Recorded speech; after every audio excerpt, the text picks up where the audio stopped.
कहानी रहस्यमयी जादू। रोहित एक आम इंसान था।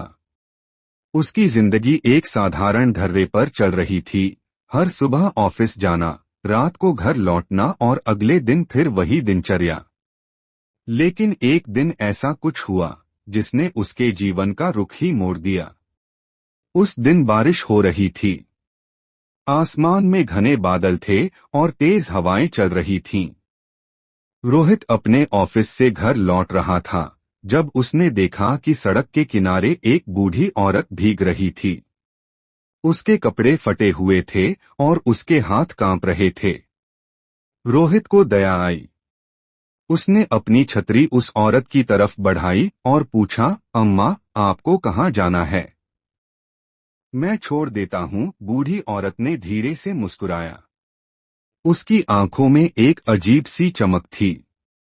उसने कहा, बेटा, मैं कहीं नहीं जा रही, लेकिन तुमने मेरी मदद की, इसलिए मैं तुम्हें एक उपहार देना चाहती हूँ। रोहित ने हंसते हुए कहा, अम्मा, मुझे कुछ नहीं चाहिए, बस आप अपना ध्यान रखें। लेकिन बूढ़ी औरत ने अपना कांपता हुआ हाथ उसकी ओर बढ़ाया। जैसे ही उसने रोहित के हाथ को छुआ, उसे अपने पूरे शरीर में एक अजीब सी ऊर्जा महसूस हुई। ऐसा लगा जैसे कोई बिजली उसके अंदर दौड़ गई हो। आज से जो भी तुम सच्चे मन से चाहोगे वो तुम्हें मिलेगा, बूढ़ी औरत ने कहा और धीरे धीरे अदृश्य हो गई। रोहित चौंक गया। उसने चारों तरफ देखा, लेकिन बूढ़ी औरत कहीं नहीं थी।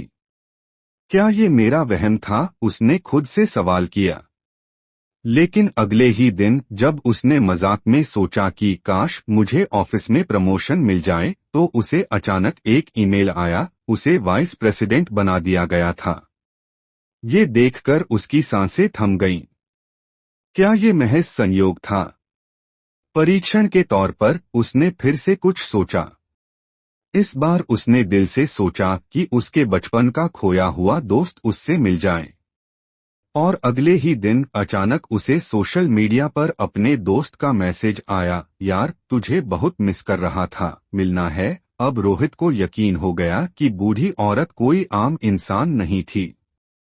उसने जो कहा था वो सच साबित हो रहा था।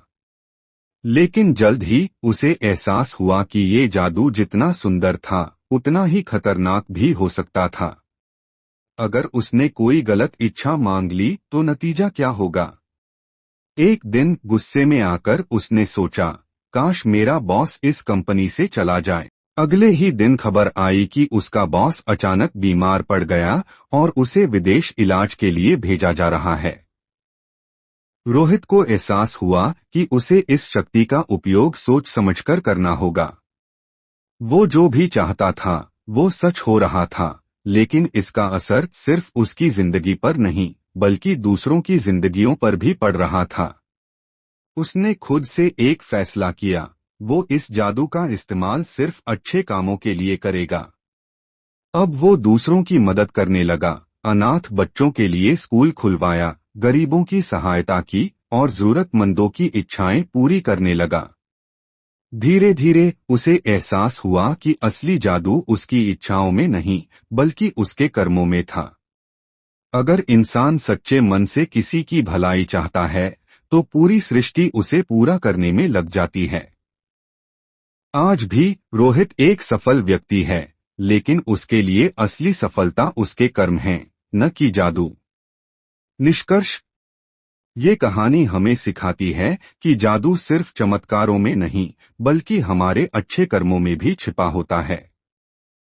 जब हम दूसरों की मदद करने की ठान लेते हैं तो ब्रह्मांड खुद हमारी राह आसान कर देता है। क्या आपके जीवन में भी कभी ऐसा कोई जादू हुआ है?